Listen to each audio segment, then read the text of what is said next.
সরকারকে বলবো অতি বিলম্বে তাদেরকে দয়ের খাত করতেই হবে। ইসলামী আন্দোলন শিবচর উপজেলা শাখার সংগ্রামী সেক্রেটারি ইসলামী আন্দোলন সম্মানিত উপস্থিতি, আজকে আমরা এখানে কেন সমবেত হয়েছি আমরা সকলে জানি যে আমাদের এক ব্যবসায়ী ভাইকে পাথর মেরে হত্যা করেছে। কিসের জন্য? চাঁদার জন্য। যেই চাঁদার জন্য এই দেশ স্বাধীন হয়েছিল 53 বছর, কিন্তু আমরা পরাধীনতা এখনো দূর করতে পারি নাই। সেই লক্ষ্যে দেখা যায় আমরা বলে থাকি একটা গ্রুপ চাঁদা নিয়ে গেছে আর একটা গ্রুপ চাঁদার জন্য আসছে।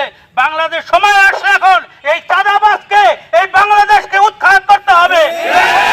হত্যা করেন আমরা দেখি নাই, মৃত্যুকে দেখলাম। আমরা এই সমস্ত চাঁদাবাজদেরকে বলতে চাই অতি সত্তর ভালো হয়ে যাও। যদি আমরা মাসে নামি তোমরা ঘরে ফিরে যাইতে পারবা না। এক ব্যবসায়ী ভাইকে চাঁদার জন্য সন্ত্রাসী বাহিনী পাথর মেরে হত্যা করেছে। তার প্রতিবাদে ইসলামী আন্দোলন বাংলাদেশ শিবচর উপজেলা শাখা থেকে তাৎক্ষণিক মিছিলের আয়োজন করা হয়েছে। এই অমানবিক নির্যাতন আমরা কখনো দেখি নাই। রাজনৈতিক প্রতিহিংসার হত্যা দেখেছি। চাঁদার জন্য একটা মানুষকে এইভাবে নির্মমভাবে হত্যা করতে পারে এটা আমরা কখনো দেখি নাই। এটা আমরা সহ্য করব না। এই চাঁদাবাজির জন্য দেশকে স্বাধীন করা হয় না।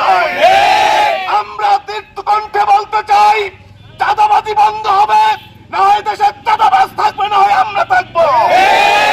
আমি ভেবেছিলাম যে এই দেশ থেকে এক স্বৈরাচারকে খেদাইছি, আমরা এখনো শান্তিতে বাস করতে পারবো, আমরা শান্তিতে ব্যবসা করতে পারবো, আমরা শান্তিতে চলাফেরা করতে পারবো।